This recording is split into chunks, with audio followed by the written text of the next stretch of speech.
ahead and get started. I am Leanne Scarpay. I'm so grateful that you guys are joining us tonight. I oversee the 4-H Animal Science program here at North Dakota State University. And I'm going to let my colleagues introduce themselves before we get to our amazing speakers. So Lisa, do you want to go ahead and introduce yourself really quick?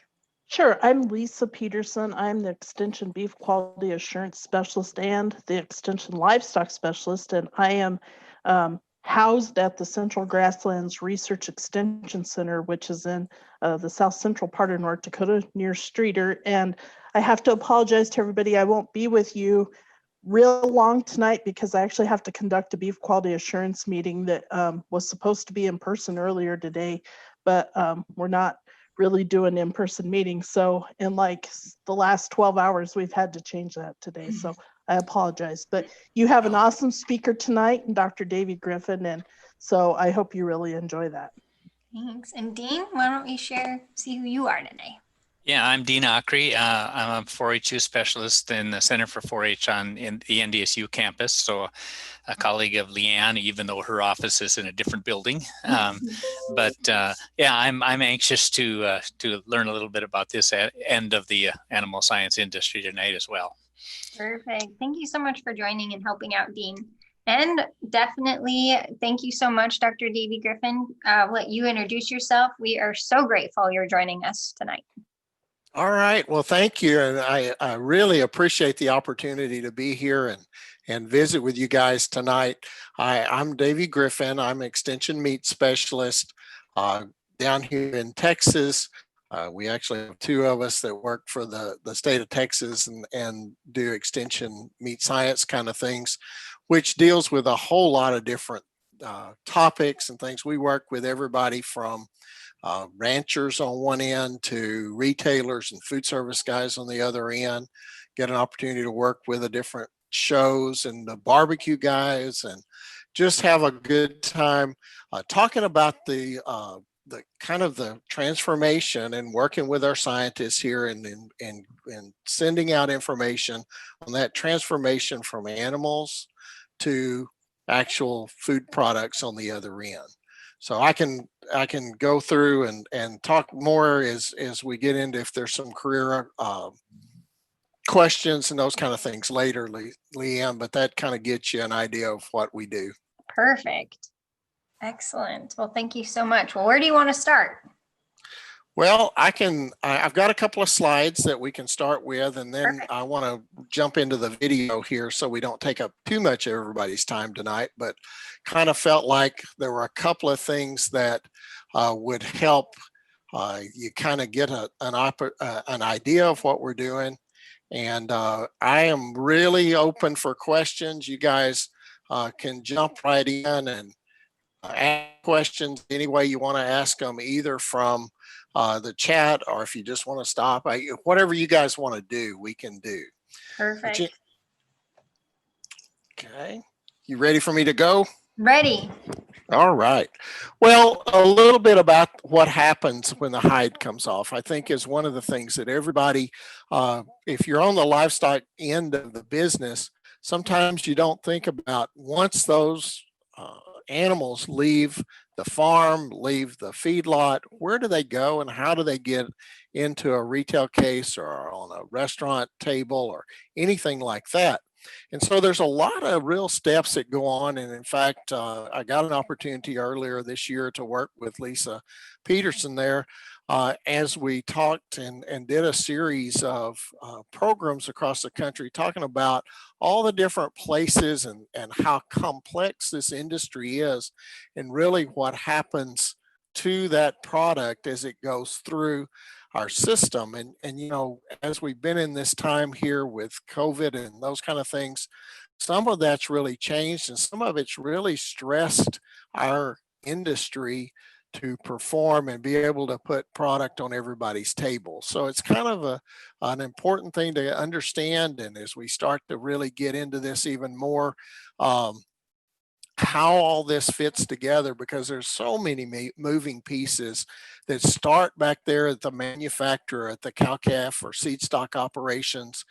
Those calves may go straight on through to the feedlot, or they may go to an auction barn, a stocker, backgrounder, anything like that, into a feedlot operation, and then be fed, and then diverse all the way across the board from retail, food service, grinders, uh, all different kinds of operations that get product to the table. And that could be independents, that could be chains, it could be, like I say, food service, convenience stores, everybody involved in this, and different products go to different places. And so it's one of those things to try to understand this industry, to be able to profit in it. But getting that product from that live animal, we know that only about 63% of that's hanging on the rail. So there's a lot more of this that goes on, even besides just the meat. And we'll talk, and you'll see this in the video some, but there's about 37% of that that's hide and offal. Sometimes we call it drop credit, byproducts, the pharmaceuticals involved, there's variety meats, there's all different kinds of things that take that 1,400 pound, that come off of that 1,400 pound animal, even just to have that 882 pound carcass. So that's kind of the industry in a quick way there to look at that. But when that happens, there's all different things that go on that we'll see in the video there, with removing the head, the bleeding, removing the hide, the head, the viscera, those variety meats. We'll see a little bit of those. All of that just to get down to the carcass. Well, who is in charge of that besides just the plant? Because one of the things that we've got to do is make sure that that product is safe and wholesome and healthy for consumers. And one of the questions that's come up as we've gone through this process is who's in charge of that, and how do they work? And meat inspection, the Food Safety Inspection Service, or in some states, state inspection, operate as an independent agency that has control over that. So they make sure those animals are sound, that they're healthy, they're wholesome, and even that the product's properly labeled. So they have to look at those animals before they go into harvest, on the day of harvest, at that facility. They can't be brought in, inspected and then brought in, or anything. Inspection works through that, and they work through the whole process. So they're on the harvest floor, and we'll see those as we go through the video, being sure that that product is safe and wholesome to eat. It cannot be sold in the United States without being inspected. So that's the whole deal. If somebody sells product that's not inspected, literally that's a federal offense, and okay, they can be jailed and incarcerated for those things. And so we make sure that they understand that everybody understands that's what that is.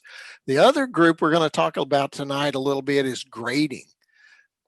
Where inspection's mandatory, it's done by Food Safety Inspection Service, which is part of USDA and is paid for by our tax dollars. Grading is a voluntary service. So if you hear of something being prime or choice or select or something like that, those quality grades and yield grades are actually applied by USDA, a grader. But those services are billed to the plant. So the plant can't grade them. The plant can only ask the grader what they want, that they can say, okay, Mr. Grader, grade all of these that are prime or choice or select, but don't grade the others. Or they can do those kind of things. You can't tell them what to grade them. So those are two different parts of USDA. USDA's got huge, I always think about it kind of like a big umbrella, and it has all these spokes with different parts. And so these are just two of those, with meat inspection, meat grading as they go through.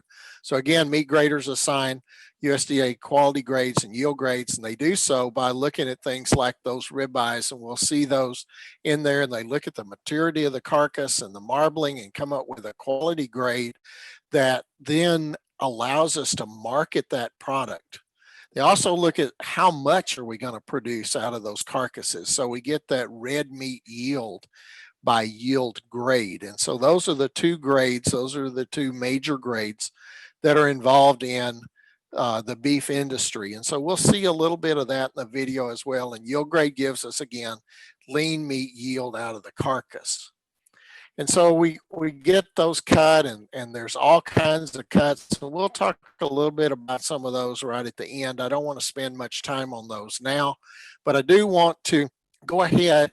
I guess, Leanna, if there's no questions, or if there's any questions, I'll be glad to try to answer those, but I'd like to get into the video pretty quick so we can, because it's going to take a little time. All right. So those cattle come up, and you know, in the larger plants, I'm just going to tell you right off, in the larger plants, you know, they're going to harvest. Well, first off, this video is a compilation of a couple of different plants. So you can't go, well, we saw the harvest at X. This is one that some packers agreed to allow us to come in and do and be able to use. And yes, it's a cargo plant. Yes, it's one down here in Texas called STX Beef. But honestly, it's just parts of those kind of put together where we could get the best shots and those kind of things.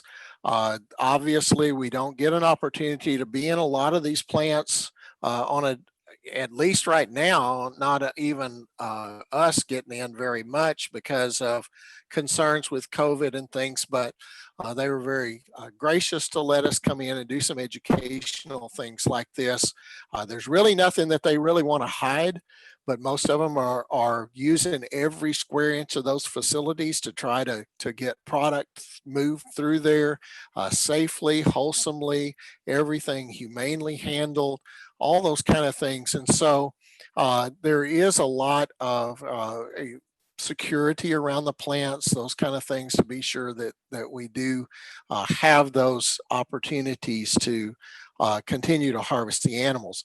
Now, I would ask that if you, I know you can take screenshots and those kind of things, but anything that you might use out of this, I would ask that, you know, we're kind of in the beef industry and that you use it to the best interest of the industry and not detrimentally, you know, because we don't get an opportunity to do this very much. Those cattle come into the large plants being plants that are going to harvest somewhere around 5,000 and 6,000 head a day. They come in on a truck like this. It's going to hold somewhere between 35 and 40 head. You can do the math real quickly to understand that there has to be trucks coming and going all day long to keep those plants going. Now, some of the smaller plants are not obviously going to be that big. They may be just doing a handful or 100 or something like that a day. But the large ones have people that are there, and literally what they do, their job is to schedule cattle coming from the feed yards to the plant so that they have ample cattle to keep the plant running, but they may not have but just a few hundred on head or on hand to be able to then harvest 5,000 a day. So they go through this process all day long. If you notice, as the cattle come out, there's not a lot of pressure put on the cattle. They actually come into the light really easily. They're going to come out. We're not going to use hot shots. We're not going to use things to excite them. We're going to respect them and try to make sure that they're handled as humanely as possible. And you can see they're big old guys. You know, they're weighing 12 to 1,500 pounds as they're coming in. We're going to have an opportunity here to let them cool down a little bit. This would happen to be a video that was made in the summertime. So for sure, we're going to do this in the summer. We may not use it as much in the winter time, but they're still going to do it some because we're trying to clean, not just cool them down, but we're trying to get, you know, anything we can off of the hides. You remember, these guys have been out in a feed yard. They've been laying down in dirt. They've had an opportunity to have things, mud or contaminants on the outside of the hide. The meat on the inside is essentially sterile. So we're going to try to get as much off of there And to do that, we've got to wash them or give them an opportunity to spray wash like this, both from above, and you'll see in the video here in a second, it'll even show around their feet and legs. They try to get some of that off with water pressure as they first come into the plant. Give them an opportunity to dry off out in these plants. They have to have a clean supply of water. So we don't feed them. And in fact, most of the plants, one of the requirements from FSI, from Food Safety Inspection Service, is if the cattle are there for more than 24 hours, they have to feed them. So they're not going to have these cattle brought in a day or two early.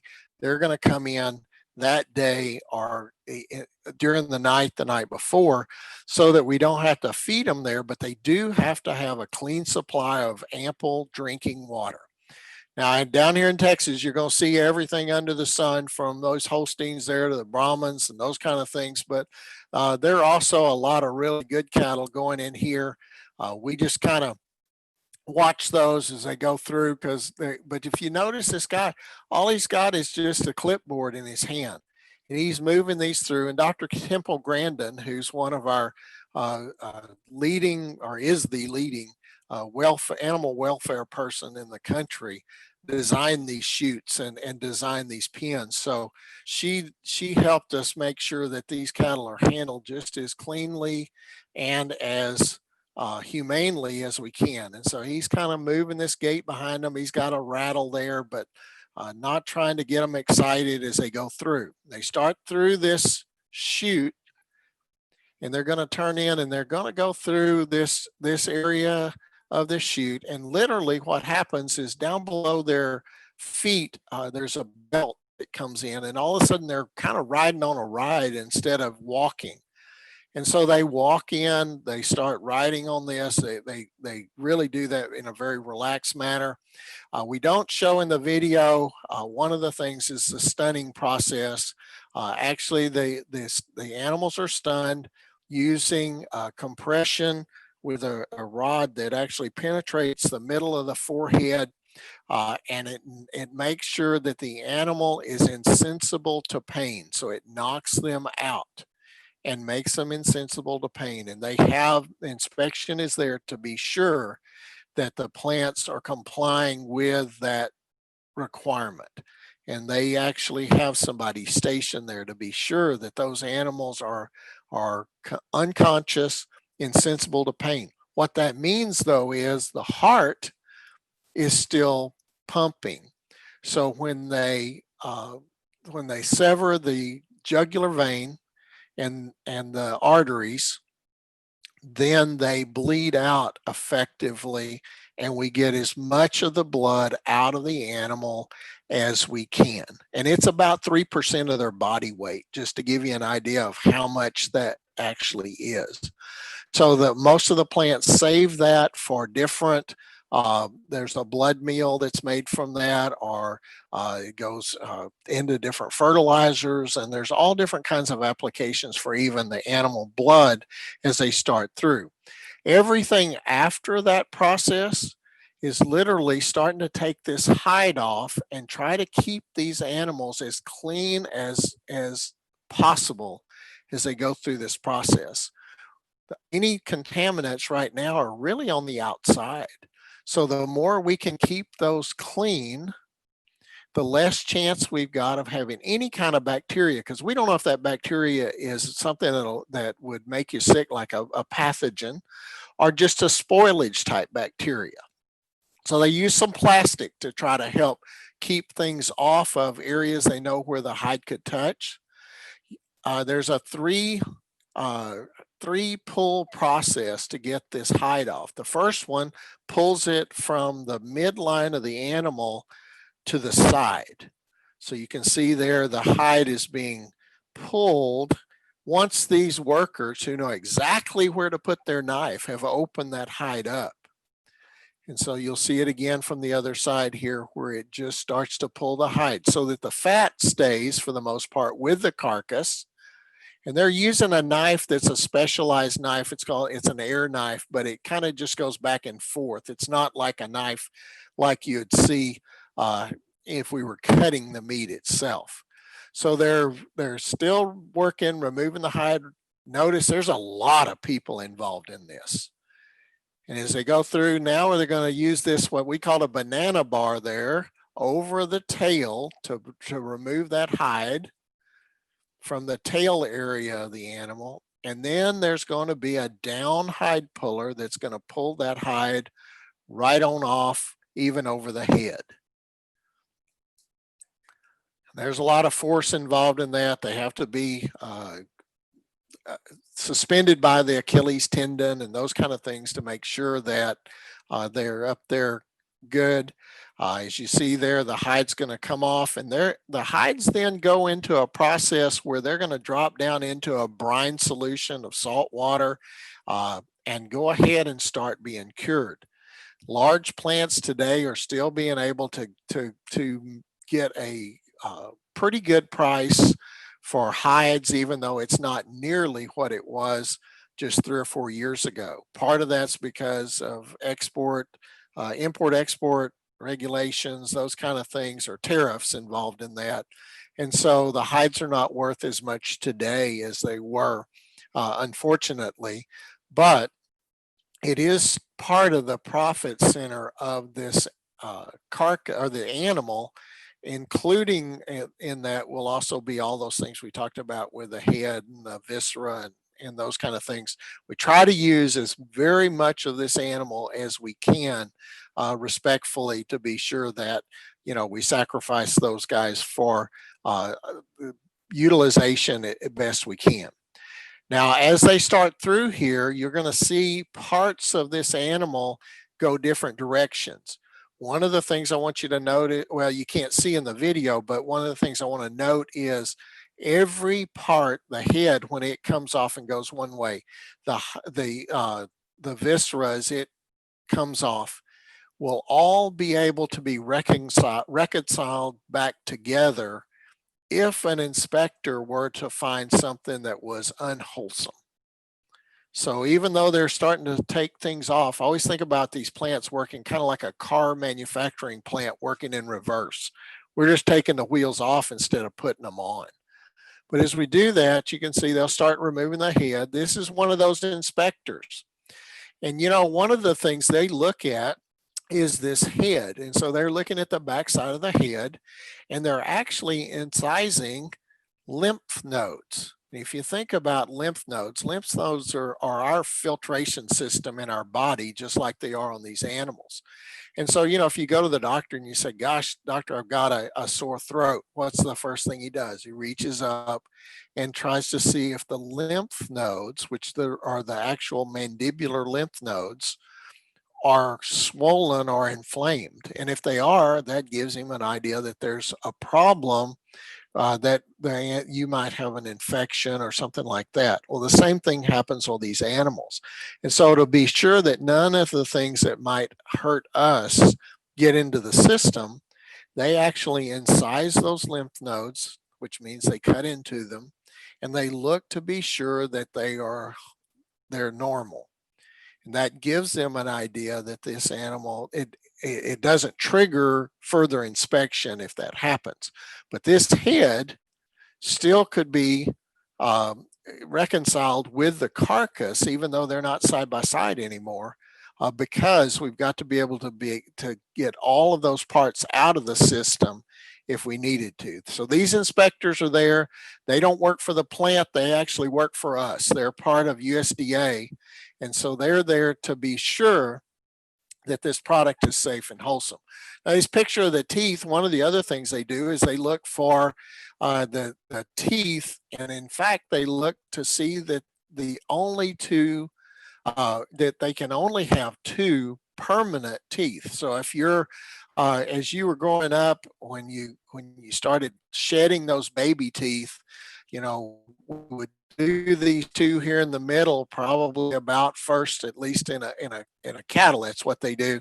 And then as those start to grow in, one of these secondary incisors will start to erupt. And once it erupts, we have to assume that animal is at least 30 months of age. And at 30 months of age, we make sure that we treat the animal different. The meat's just fine, but none of it can go bone in, because we want to be sure that we're protecting the public from bovine spongiform encephalopathy, which is BSE, or the old term mad cow disease for that. So they look at those teeth to be sure that they just have the two permanent incisors and not three. This is another process that goes on in the plants. This is called an electrical stimulation, and this is high voltage. It's 450 volts of energy that we actually put on the carcass to make all those muscles jump like that. And it uses up some of the muscle sugar, muscle glycogen that's in the muscle. It also pulls those muscles and actually makes the carcass more tender. It makes the color stay redder for longer. But it does a number of different things like that that really help with palatability of the carcass. And it also helps us with blood elimination. So you can see those bars come down, but they were also being sterilized in between each animal. Now, these guys are out on this floor that's moving, and it's moving the same speed as the animals do, as they're eviscerating or taking out the viscera out of this carcass here. And as they'll get through with that one, you'll see the gentleman that's here on the left-hand side is actually cleaning his equipment, and he's walking through a sterilizer again. So he can be out on this floor with this product that is still edible. So those white boots that they wear up there don't ever leave up there. They stay there to be sure that everything's clean and sanitary as they go through. So they're going to work through getting the viscera out of that carcass. Remember, we've got about 37% of this animal that's not part of the carcass. So we're taking all that out so that we can chill that thing as quick as we can. When that animal weighed 1,400 pounds, we've got to get this where we can see. You can see different parts of it. Here's another inspector. She's actually inspecting a liver right there. Again, looking for any food safety issues that animal might have. So they go through, they again don't work for the plant, they work for USDA. If they say it's not safe and wholesome to eat, the plant really has no recourse. They are the front line. Now the veterinarian will take whatever they find here and do further maybe process or research on it to be sure. But for the most part, whatever these people say is what actually happens in a plant. So she's looking at the hepatic lymph nodes there and trying to be sure that it's safe and wholesome. She's looking at the viscera. A lot of it's palpation, so you'll see her feeling of different things. And then they'll start taking these the viscera apart. So you're seeing the different parts of it come off of this sterilized belt, and it's sterilized every time it goes around by steam, so it's high temperature. And then they start removing these small and large intestines. They'll separate the livers there. They'll separate the rumen into the different parts of the rumen. And those are going to go all over the world. Different parts of that we may not eat a lot of here in the United States, but they may in other parts of the world. And so we start separating those out. Here's feet done the same way. Here's some of the large and small intestines that are being washed. Now, I'm going to tell you, just so you know, this is part of the rumen, or the four compartment stomach of the animal.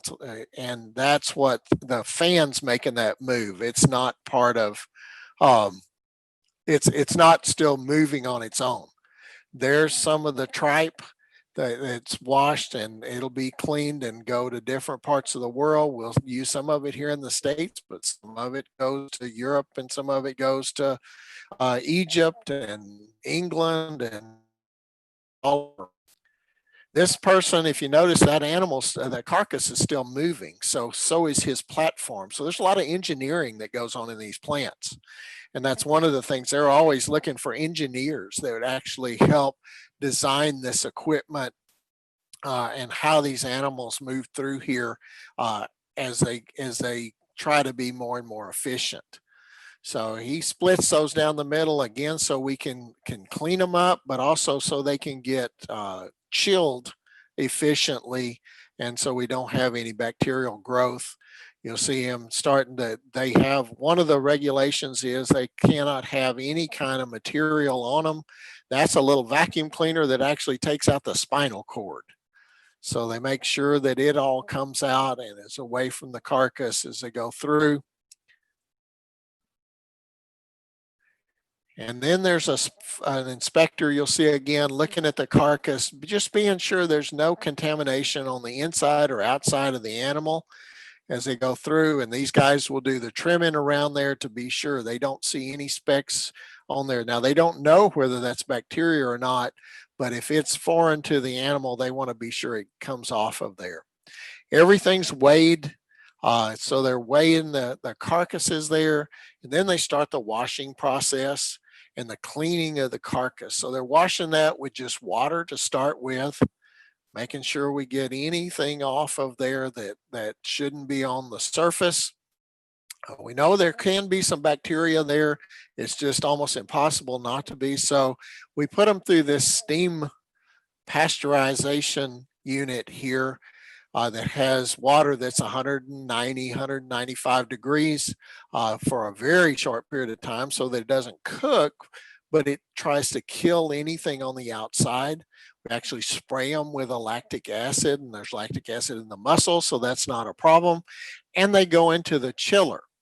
If there was a problem along the way and the inspector says, gosh, we need to look at that animal for a longer period of time, they have places in the cooler set up where those animals are encaged in this cage until the inspector releases them. Once they put their tag on those, the plant cannot move forward with those until the inspector removes that retain tag. And if they happen to be rejected because of food safety reasons, then the inspector has to be there to be sure that goes through. As they're being chilled, we'll also, there's a nozzle up there, we'll spray these with water. And that water helps remove heat from those carcasses as they go through. Again, a lot of engineering that goes into this as they get into that chilling process. That's massive amounts of heat and beef in there that we've got to chill down. And we do that in about a 24 to 48 hour period.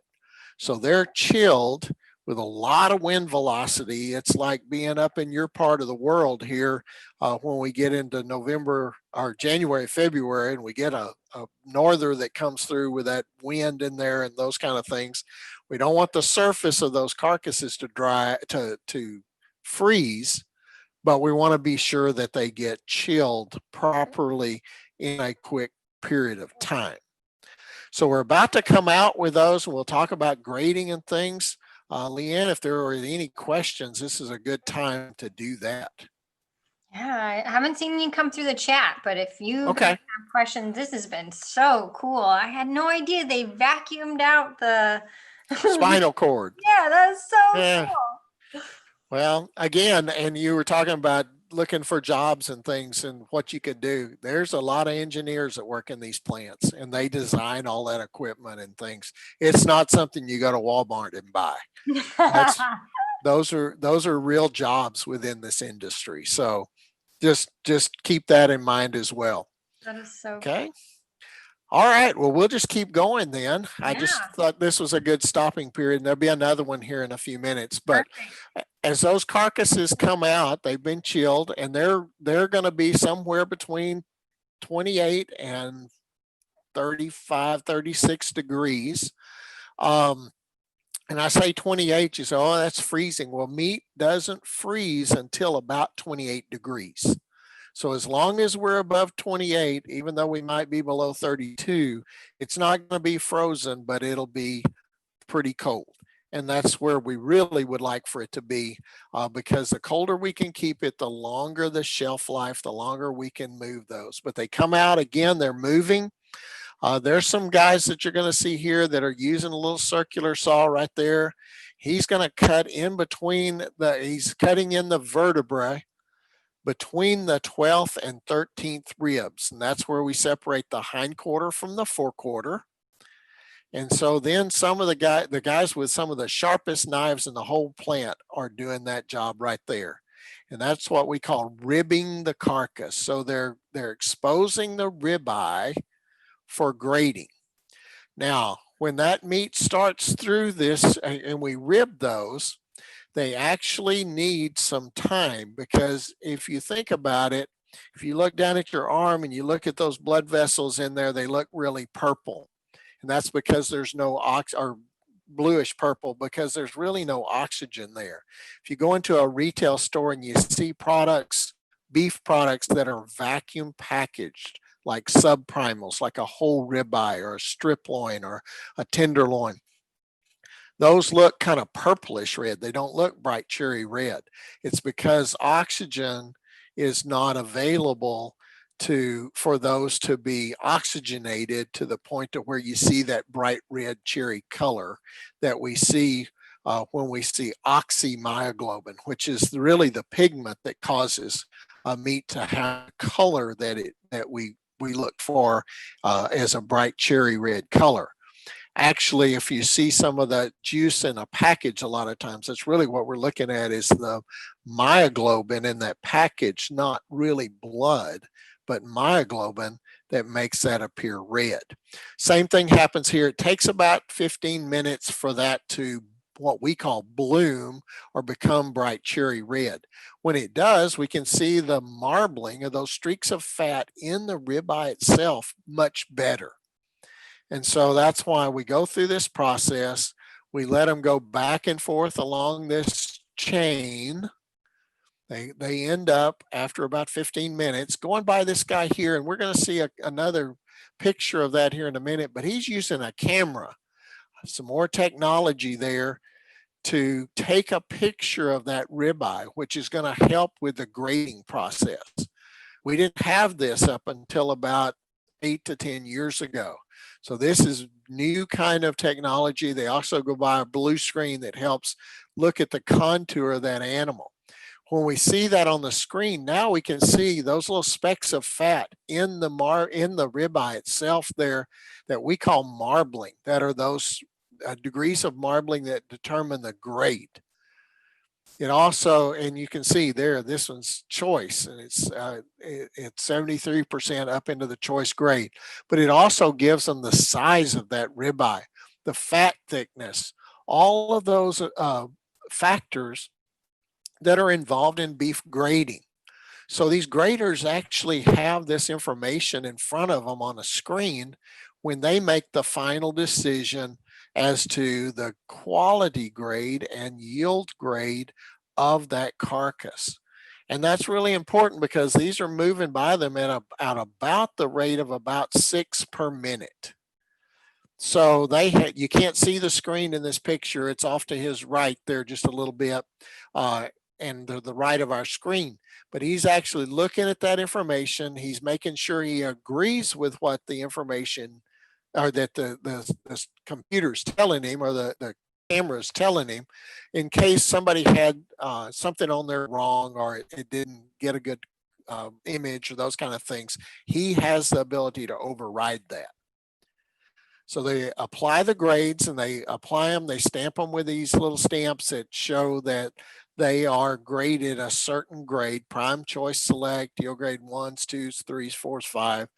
And as they go on down, there's a plant person who's working with a large board that again starts to sort these by grade, because they'll be cut in by a grade. But there he is down there, and he is, as they're going by him, he's telling the computer which rail in this big plant that you're going to see, and they have rails of cattle that you can see bigger than a football field. and maybe multiples of them if they're doing thousands a day, that they're actually sorting these into groups that are more alike. And really that's what grades do for us. They sort the cattle, they sort the products into groups that are much more alike. So we can get these that are a little fatter here, these your grade 4s and 5s, they're going to put them into a group. They're going to actually go through if they've had some, if there was contamination on those, there happened to be an abscess or something like that, everything has been trimmed, you can see, but a packer has to deal with those. So they have to use them in some form or fashion as they go through. So there's literally one of everything. These are biological entities. Back in the old days, we used to ship a lot of that product, and that's what these guys are. This is an older part of this video we probably need to take out, but these were actually hung, and he's going into a truck, then those would be shipped. That literally does not happen much anymore. All of this beef is pretty much cut in the plant and actually goes into a box before it leaves the plant.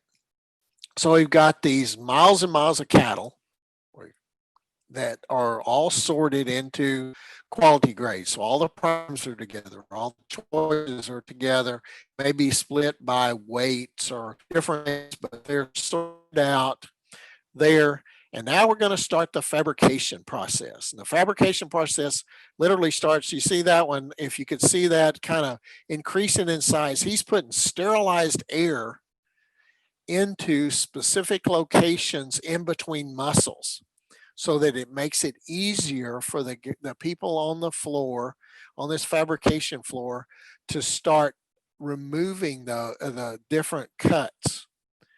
So this guy's got a big old knife and he's going between the chuck and the rib and making a knife cut, and then they'll cut through the bones with a saw.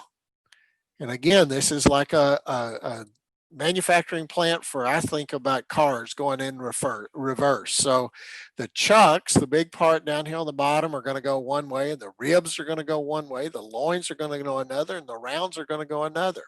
So here we've got the chucks over here, and they're taking out off cuts called a shoulder clod. They're going to remove the brisket from those even before they're ever put on a table. And when they get on the table, then these folks, and you'll see hundreds of people in this room together, are working to trim all those products. So every one of those little stations has a sanitizer beside them, hot water that they can dip those knives into to sanitize them in between each of the cuts.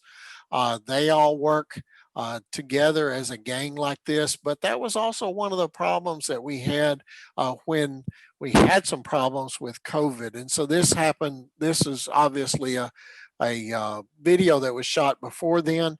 Now what you would see would be a plexiglass screen in between each one of those persons, and even some right down the center to keep those folks from being close to each other where you can have some contamination. Obviously, in this picture, they don't even, they've got on some face masks, but they've really got on masks that just for if they've got beards or beard nets and those kind of things, where today they would all have on face masks and things as well. So I want to be sure that you recognize that this is one of those pre-COVID videos.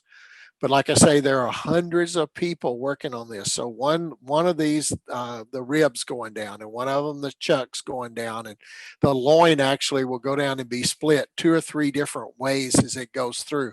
The rounds of those animals are another different direction. So to keep up with this is where we lose some identity of the individual animal. We know just about when those crossed, and so they are taking times all the way through this so they could narrow down if there was any kind of contamination or anything to just a couple of minutes in here in the process.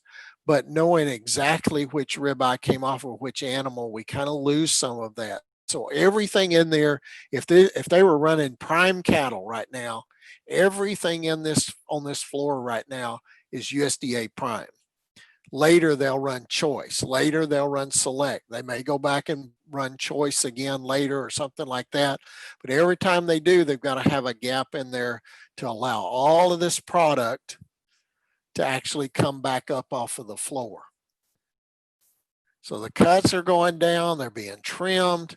We're going to see they're going to go into these vacuum bags, and you're seeing some of that there. We'll come back to that here in just a minute. But regardless of how much fat's on the outside today, the commodity trim level is about 1/4 of an inch of fat. So they're taking most of that fat off. Now, why do we put it on to start with? Well, we know genetically if an animal is going to put marbling inside the muscle, they're going to do that by about the time they've got about 1/2 an inch over the outside of the ribeye. So we have to have some fat on the outside for those cattle to grade like we'd like for them to express their grade as best we can, so that we have a great eating experience.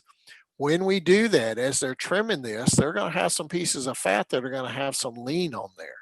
And so one of the processes that we actually can utilize, we're going to talk about just a little bit, to be sure that we make sure that protein gets an opportunity to be utilized as well. And that's actually what we're doing here. They're kind of coming through. Those trimmings are going to go down. There's such a large percentage. The biggest percentage of anything we take off of the carcass is trimmings. So that's what goes into ground beef. That's what goes into taco fillings. That's what goes on pizza toppings. That's what goes into lasagnas and all the things that we use beef products for, hot dogs, everything as it goes through. We can use that from all over the animal. Here we just kind of use the loin. Here's a big old T-bone steak. And we say, well, we're going to trim these outsides off. And when we do, there's some lean on there that kind of looks like that. Well, you can't really justify paying a high-paid worker to actually spend time trying to remove that little bit of lean off of there. He probably wouldn't even pay his own salary. But what happens if we can take that? There's a company that works has developed a process where they took those little pieces, they put them they warmed them up just a little bit. Didn't cook it, but just warmed it up a little bit. We're able to centrifuge off the fat and take this lean beef off of there. They used a little puff of ammonia, which really they're not doing as much today. But now we've got more lean to put into ground beef products than we did. And for a while, this industry was really attacked. This is one of the plants, literally. Look at all that stainless steel. Look at all how clean it is too.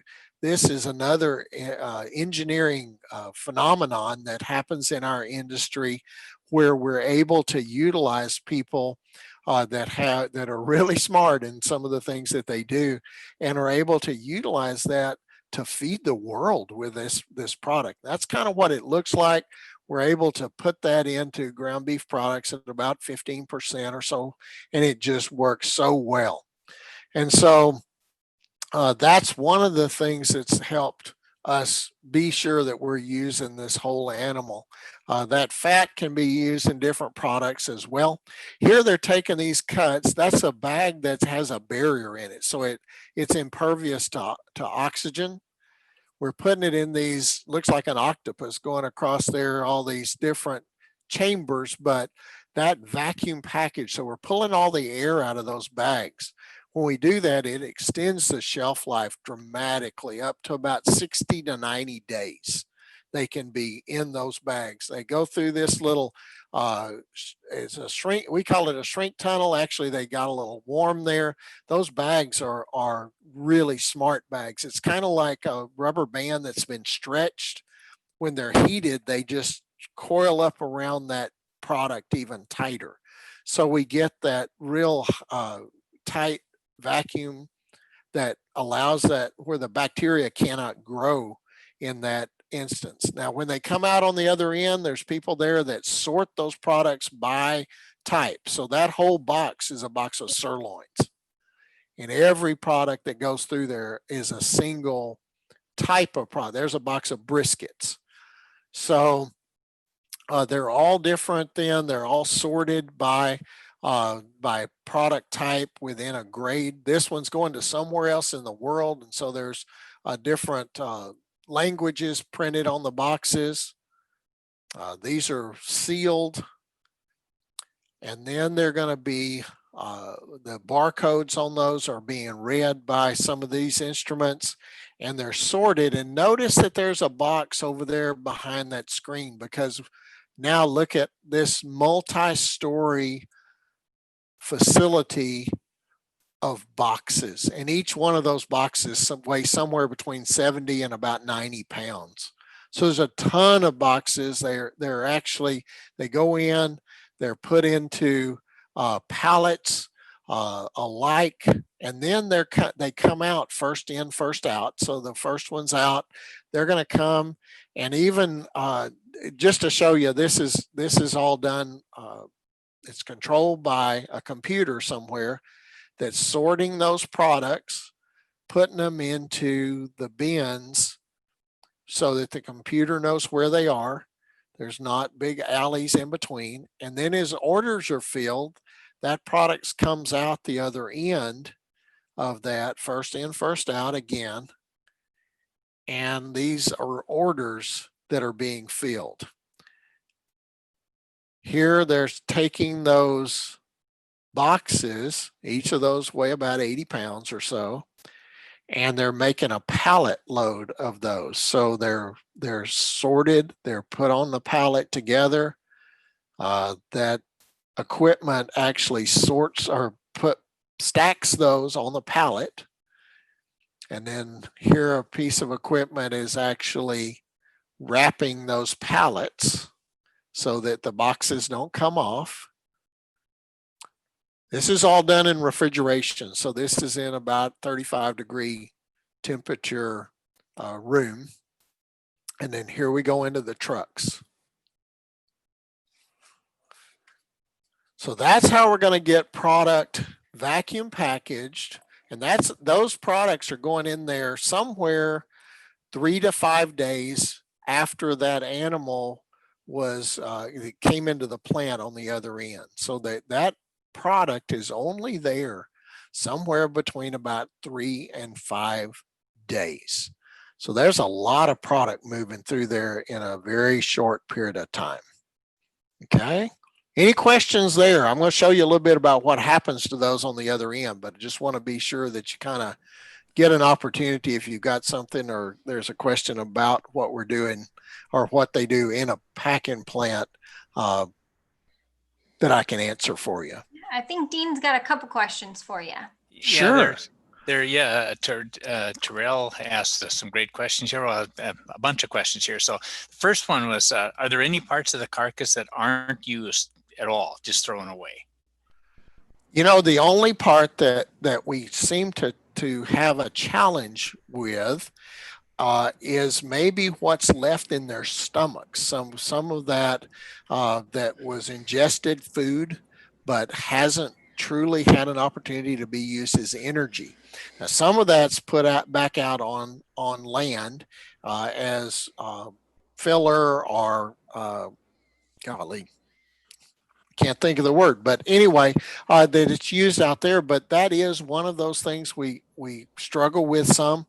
That's one of the reasons why that we ask that the animals not be fed 12 to 24 hours prior to harvest.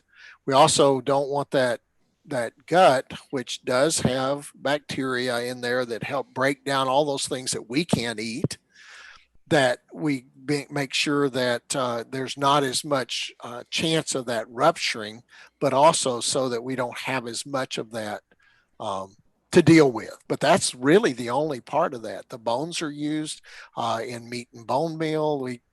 Just about everything else is used.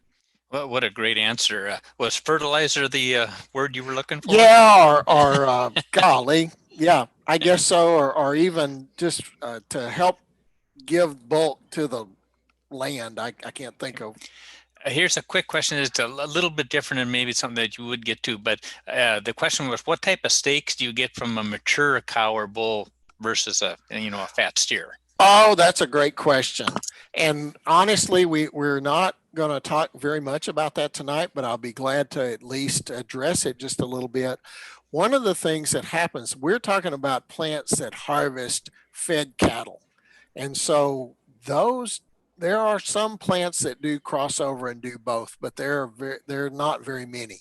Most of the plants either specialize in fed cattle or cattle that are coming out of the herd, and there are spent cattle. So we're looking more there at truly yield of lean product that we can use, and literally we can use with some of the fatter um, fed cattle products, some of the fat trimmings to make like ground beef with. So we'll use the lean source from the cows, we'll use the fat source from the fed steers or heifers, put those together so we get the right flavor, but we also use the lean at a cheaper source.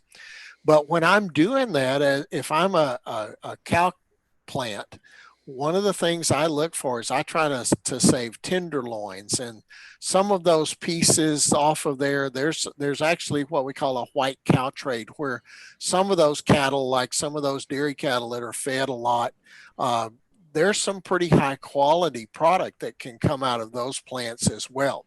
One of the things though, as an animal gets older, the meat gets tougher, and we know that. And so all of that will, we try to save what we can. There's some really good lean sources out of that that'll be used for jerky. There'll be a lot of good sources of like cutlets and things like that, but not as many just high quality steaks as you would think. Great answer. Thank you. And one more here in the chat box right now. It says, when packages are labeled in the store, say as Angus, is that the same as red Angus?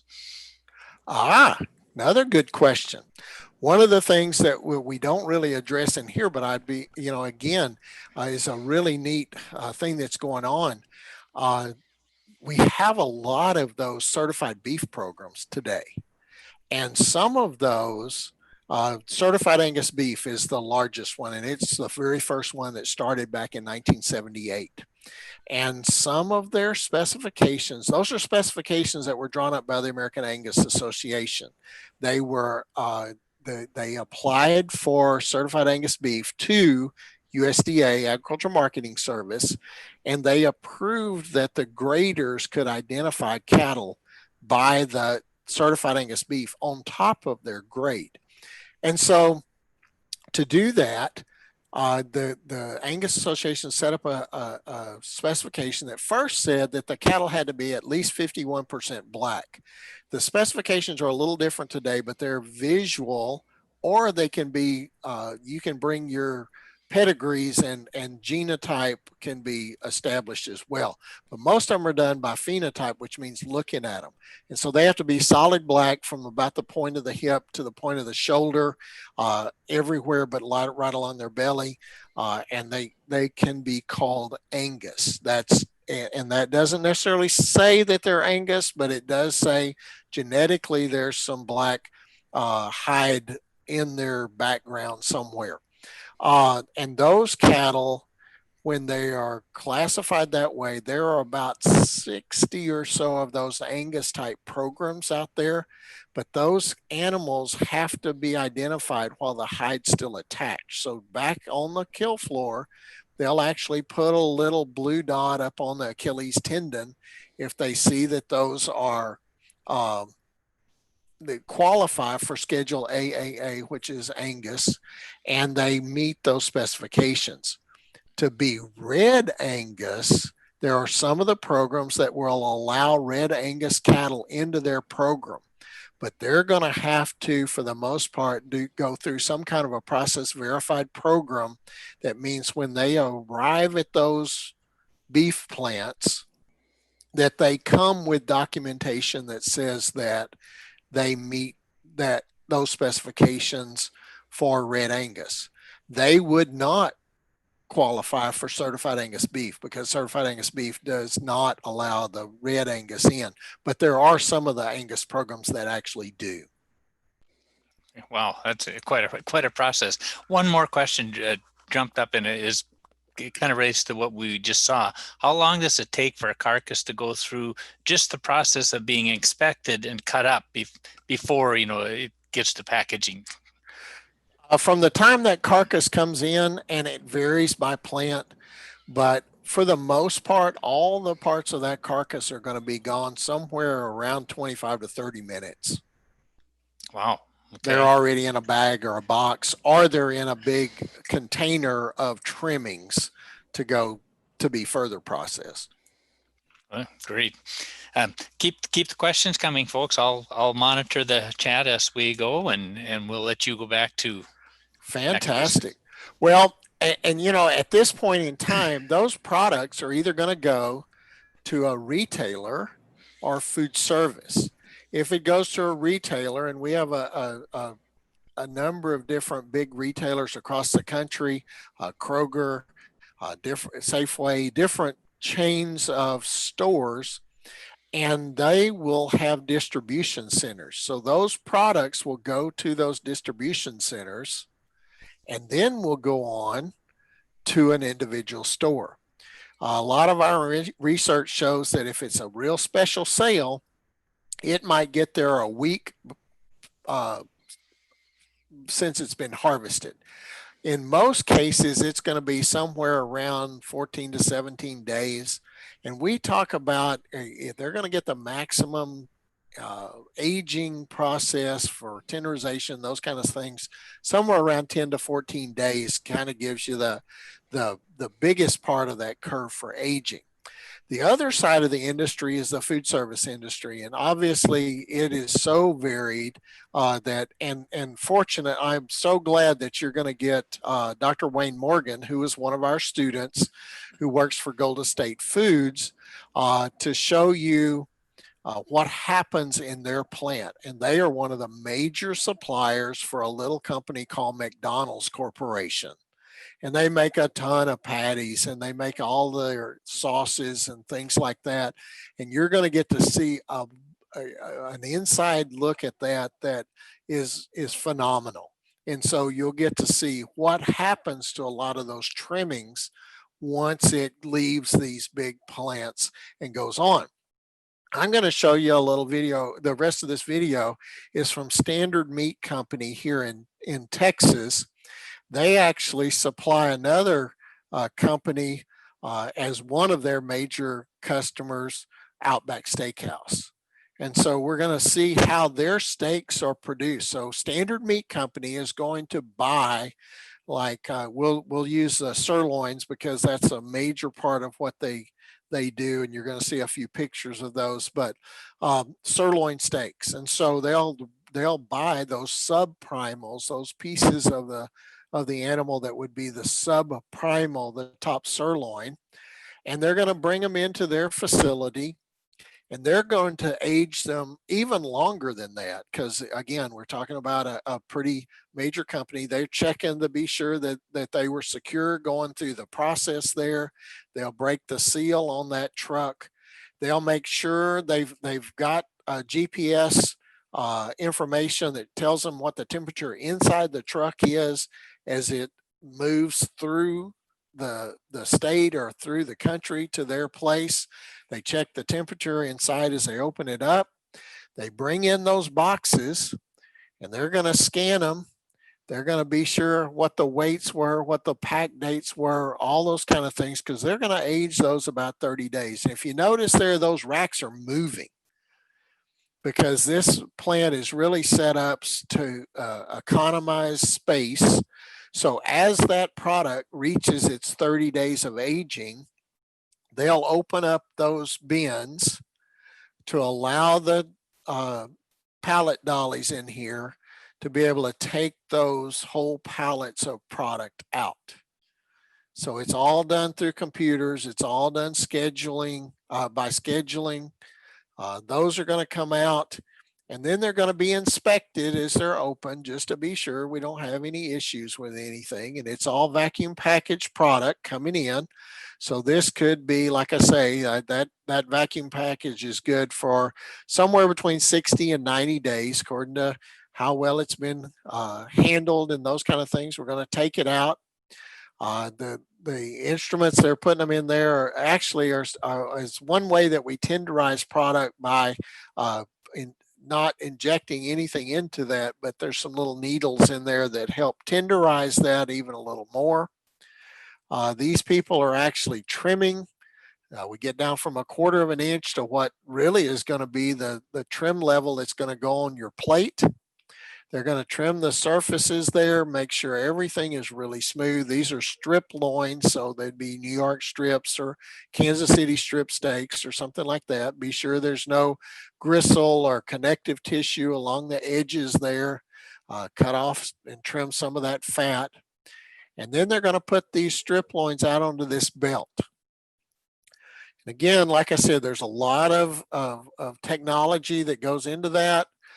This strip loin is weighed. We go through, be sure there's metal detectors, all those kind of things, just to be sure that the product is safe and wholesome. You can notice, and in this room, it's about 35 degrees in there. I can tell you, I've been in this room a lot of times. It is really cold. It just you can't stay in there long without being properly dressed and things. But this is going to go along, and then by the orders that Standard Meat has for product, they're going to program this piece of equipment it's coming into to give them the right portion size. And when I say portion size, you know, you can go to an Outback Steakhouse and get an 8-ounce steak or a 10-ounce steak or a 16-ounce steak as you order. Well, this machine literally cuts those within just a 1/2 ounce or even a 1/4 of an ounce tolerance. So it's measuring the size of each one of those strip loins, because remember, these are animals, they're not all the same. And so they're going through there. You see those lasers those red lights that are helping to measure that equipment or measure that piece of product. And then inside, where we really can't show you just because it's working, the knife will start cutting that product. And so even within a strip loin, we can ask it to cut, you know, the first half of it 8-ounce steaks and the other half 12-ounce steaks, or whatever the orders need to be. This piece of equipment made by Morrell is one of the companies that does that. Again, lots of engineering in this. And there's the steaks that come out that all weigh essentially the same. They may not look the same because they're different shapes and sizes of those muscles as they go through, but every one of those would weigh within tolerance. Here's some sirloin steaks that have been cut the same way. They're checking those, they're pulling them off, they're putting them into these tubs by orders. They've checked them as they've gone through. Now they're putting them into another type of bag. And this is just another piece of high-tech equipment that's in this plant. That was straight film as it came in. Now it made those little impressions there where they could put that steak in there. You see that everything's encoded with a code date that tells when it was packaged, how long it's been, or, you know, all the information that the plant needs, plus identifying which plant, where these were cut. You could go back to the plant and they could tell you where they got that product from. So again, now we've got steaks that are vacuum packaged. That's a metal detector that they're going through just to be sure we haven't had anything come off the equipment or anything like that to cause any issues. And now these are going to be inspected again. They're vacuum packaged. And from here, they'll go to an Outback Steakhouse. And again, you can see they're in packages of 4, so they don't have to open all that up way in advance. They can open those up just right before or as they get orders so that they can be as fresh as they want them to be as they go in to the restaurant. Those are packaged. They're now going to have about 2 weeks on those as a steak to be able to utilize those. So now they're going to ship those to Outback Steakhouses all over the country and be able to supply what we feel like is one of the best eating experiences you can have, not just at Outback, but as a steak that's gone through every safe experience as far as food safety goes, but also uh, as far as meat quality goes, to get you the best eating experience that we can. Now that looks pretty good at 10 after 7 in the evening here in my time here. That would be a pretty decent dinner. So that's the process all the way through from an animal coming out of the feed yard all the way to being at a restaurant somewhere to give you the kind of eating experience that we expect to have. And that's a ribeye there, which makes me even hungrier. But anyway, there's their signature sirloin. So with that, that is our video on what happens after the hide comes off. With that, I think I'll stop. And then we can answer any kind of questions you might have, or do whatever you guys would like to do for the rest of the time. Man, I tell you what, that was one of the coolest things I have seen in such a long time. Thank you so much for walking us through that. And man, so detailed in your description. It was really fun to listen to you walk us through that. Wow. You bet. Cool experience. Well, we're waiting in the chat for people to ask some more questions. Just because it was so much fun listening to you, tell us a little bit about how you even got to your position. So you're a professor down there at Texas. How did you get to where you're at? Well, it's kind of, it's one of those stories that I never, this was not something I intended to do. I'll just put it that way. I came from a small town south of Dallas, Texas, about 20,000 people. My grandparents had a farm. We were out there quite a bit. I was one of those kids that would love to have just gone back to the farm, but really didn't have that opportunity. Started getting involved in this through meat judging, actually in high school. Got an opportunity, first generation college student, to come to Texas A&M University. Got my degree. Actually had done a couple of internships in the summer with Hormel in some of their plants in Houston, Texas, or in their plant in Houston, Texas. I had a professor who called me and he said, "You need a master's degree and we need some people that can teach and understand livestock." So I got a chance to come back, do a master's degree. And then I went to work for a company and actually I was in Madison, Wisconsin when I started for Oscar Mayer, and was in their pre-management training program and got just a tremendous education on the industry itself in about a 3.5-year period. Had a professor again that said, "Hey, we want you back," and got a chance to come back here, did a PhD, never had an idea to do that. But as I was finishing this job that had been frozen for a number of years, I came open. Wow. And I got an opportunity to stay. And that was 1989. So you can do the math, but it's been a couple of years ago. But it's been a great experience.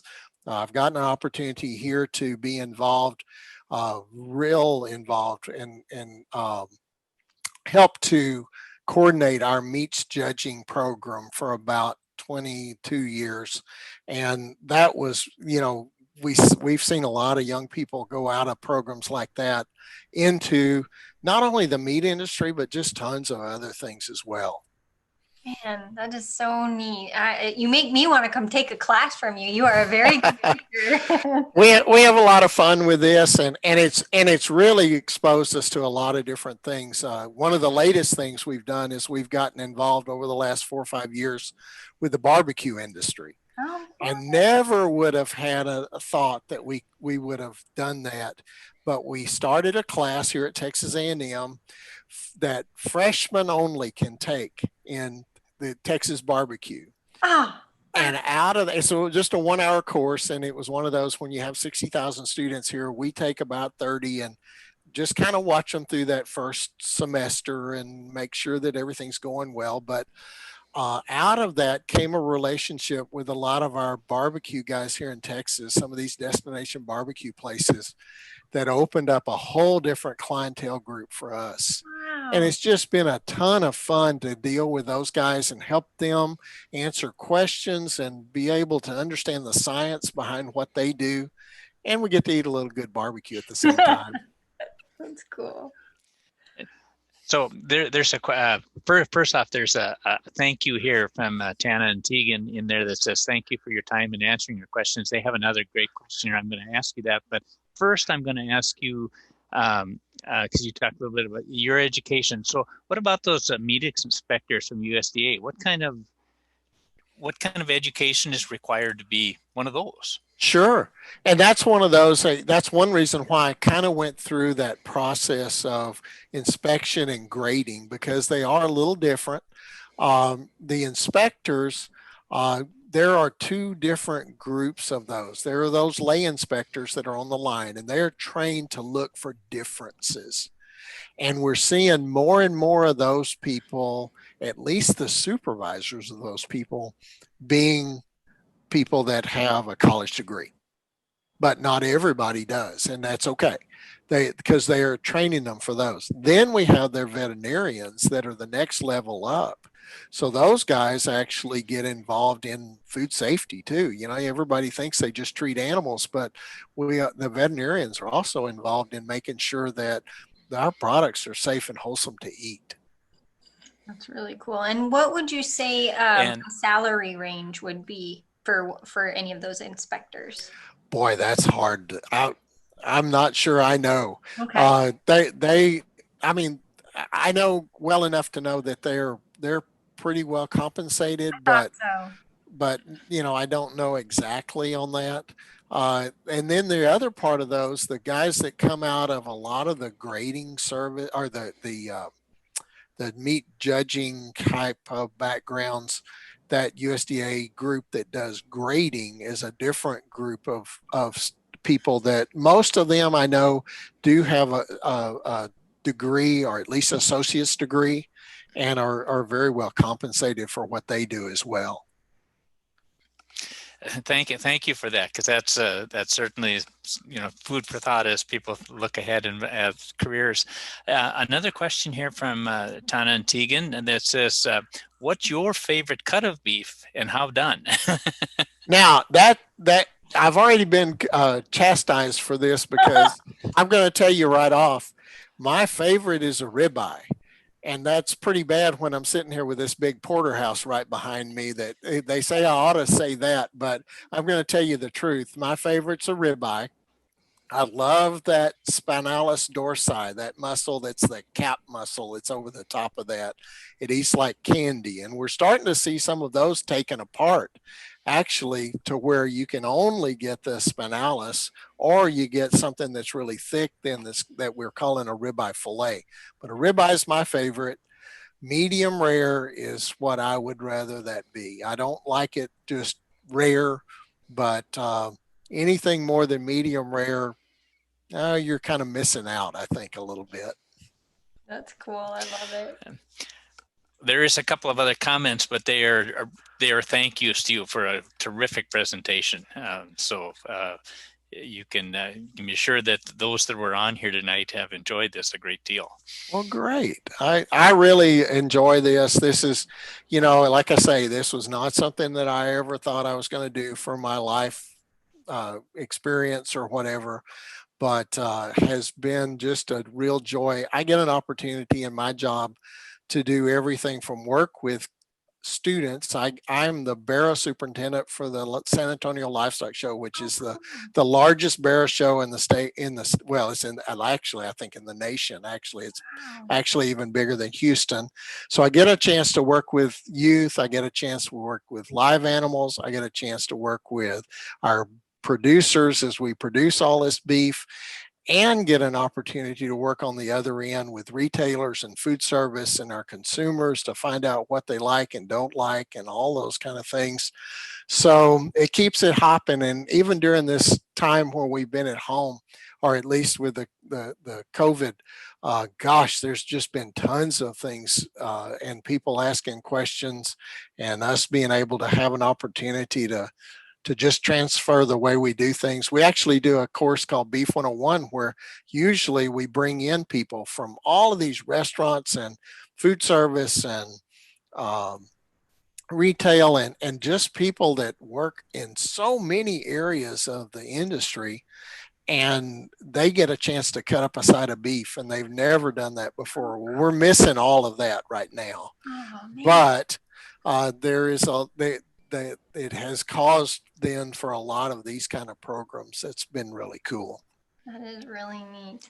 So I see one more comment here. Terrell says, funny thing, I was enjoying a nice cut of beef for dinner while watching this. Oh my gosh. Way to make That's us jealous. That's even more fun. And one thing I would tell you also, guys, when you're talking about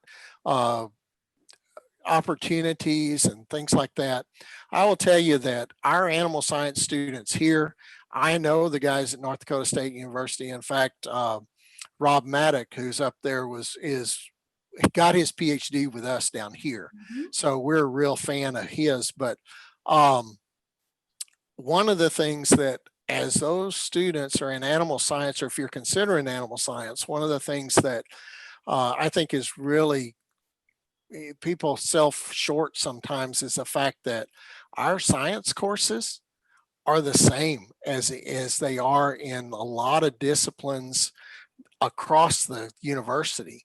And so we have students that are getting out of our discipline down here that some of the we know doctors, we know lawyers, we know all these guys that have had this animal science background who are using it in all different kinds of ways because they already have the science part of that. And when you're dealing with a lot of students that are involved in ag, they also have the work ethic that goes along with that. And so those are great students that we love to get from farms, ranches, whatever, but also kids from the cities as well. That is so cool. I'm so glad you said that. If you were to leave the individuals watching tonight, or whoever might watch this in the future, one piece of wisdom as they go into deciding on a career or choosing college, or maybe not choosing college, what would you leave them with?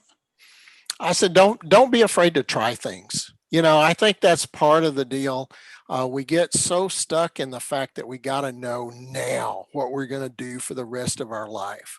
And I can tell you that, like I said, I never thought about doing this. And it's one of those where your life experiences will lead you where you need to be, but have some faith and don't be afraid to try some things outside of what makes you comfortable. Because if you don't ever get out of that comfort zone, you really sometimes don't know what you're capable of doing. Oh man, that's powerful. Thank you so much, Dr. Griffin. You bet. Well, it's been a pleasure to be here. Thank you guys for inviting me. I'm so excited. This has been so much fun. Well, do we have any? Well, wait till you get Wayne Morgan here, because he's a good one too. Oh, I'm and so excited. He'll have a lot of fun with you. He's got a daughter that's here with us now at Okay. A&M, but he was kind of from this area. He did all of these programs and workshops that we've been talking about. He helped with all of those, but then he went to work for Golden State and has just done, well, he first went with Texas Beef Council for a while, and then he went to Golden State, and is just, it's fun to have those kind of students out there, Right. setting the world on fire. Mhm. We had a conference for one of our livestock marketing classes the other day with a couple who were both graduate students that worked with us. And one of them buys all of the ground beef for a little company called Walmart. And his wife buys all the pork for Sam's Club. Wow. Now, you talk about fun to have those kind of students out there doing that and let them educate us on what they're doing. It's just outstanding and such fun. So cool. And even like when you were going through tonight and watching all the individuals and their own parts of each factory, there's so many positions that are out there for the people watching this to go, like you said, go try and see. So You bet. And there's a lot of things up in that area up there. One of the biggest and best plants in the country is Tyson Beef in Dakota City there, just not too far away. And there's 2 or 3 really big plants up there that are some of the very best ones in the country. very cool. Dean, did you have something else you wanted to say? No, just to thank you. And as I certainly read through the chat box, I think everybody really appreciated your time and your expertise and your delivery. Well, your enthusiasm shows through, and we appreciate that. Oh, you bet. You bet. My pleasure. You've got an awesome passion for what you do, which is it's pretty awesome. So thank you again for your time tonight. This has been so much fun. And I know, like Dean said, everybody else has really enjoyed tonight as well. So cool. All right. Awesome. Well, with that, we'll let you guys have the rest of your evening. And again, hopefully maybe you guys will go enjoy some steaks now. It makes me hungry for it too. So. All right. You guys have a great rest of your evening. All right. Bye-bye.